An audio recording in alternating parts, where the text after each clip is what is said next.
Es pastāstīšu par lietām, kas man nenormāli besī pozitīvusā.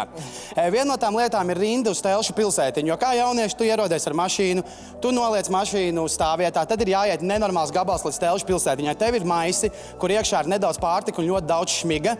Tev ir soma, kur iekšā ir nedaudz drēbes un nenormāli daudz šmiga. Tev ir telts, kur iekšā ir telts un nenormāli daudz šmiga. Un tā rinda kustās ik pēc 5 centimetriem. Tu nostājies rindas galā un tas izstās apmēram šādi.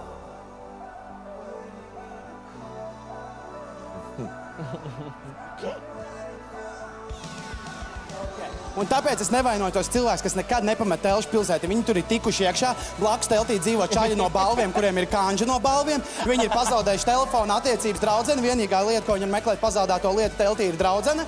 Viss ir saplēsts telefons, pazaudēts peļķē, viņš arī ir un vislabāk iztērēties 73 eiro par biļeti.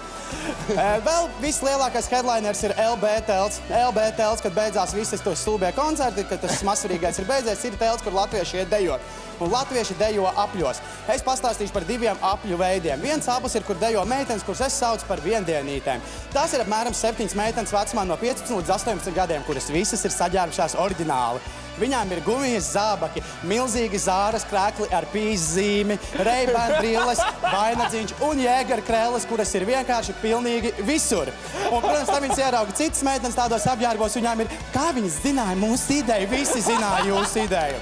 Izbaudi festivālu no 4. līdz 24. jūlijam jaunajā TV kanālā 360 TV Pozitīvus piedāvā Lat Telekom. Jā, viss kļūst iespējams.